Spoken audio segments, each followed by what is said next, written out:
L'Algérie a une responsabilité flagrante dans le conflit. C'est l'Algérie qui finance, c'est l'Algérie qui abrite, c'est l'Algérie qui arme, c'est l'Algérie qui appuie et qui apporte son soutien diplomatique au Polisario. Que peut encore faire l'ONU si son appel au référendum échoue une nouvelle fois? Pour répondre à ces questions, nous retrouvons Kader Abderrahim, directeur de recherche à l'IPCE, spécialiste du Maghreb.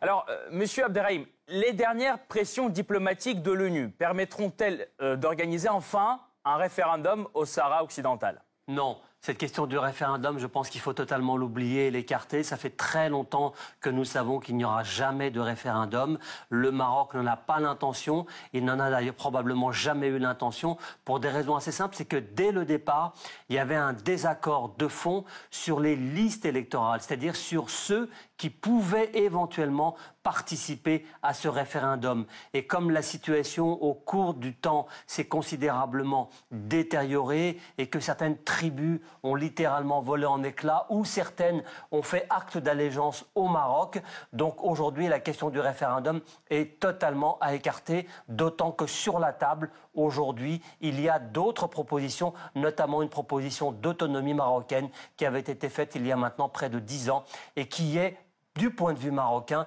la bonne formule pour parvenir à un règlement dans ce dossier. Et pensez-vous que la médiation de pays tiers ou de l'Union africaine est indispensable aujourd'hui ?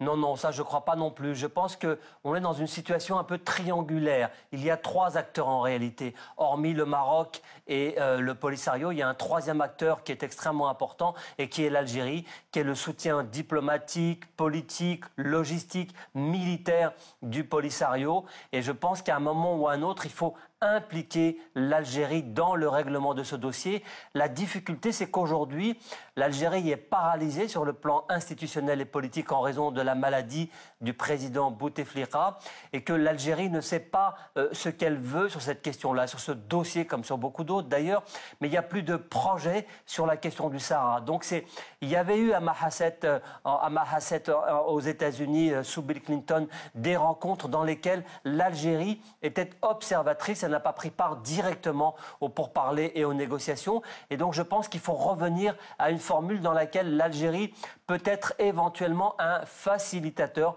pour parvenir à un compromis sur ce dossier. Justement, ce projet pour le Sahara occidental, vous le voyez comment? L'indépendance ou l'autonomie? Et c'est la seule et unique alternative, il n'y en a pas d'autre? Oui, il n'y en a pas d'autres.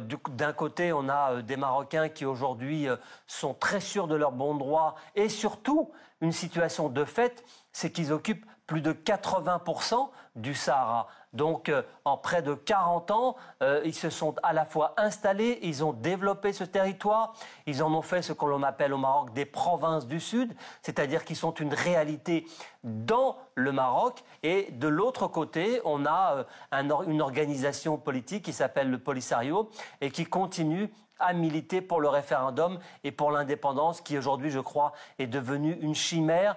Et par conséquent, je crois qu'il faut entrer aujourd'hui dans ce processus de négociation sur une autonomie très large qui permettrait à la fois aux Sahraouis de se gérer et en même temps au Maroc de continuer à maintenir son autorité sur cette province. Merci beaucoup Kader Abderrahim pour votre éclairage. Je rappelle, vous êtes directeur de recherche à l'IPCE et spécialiste du Maghreb. Merci encore.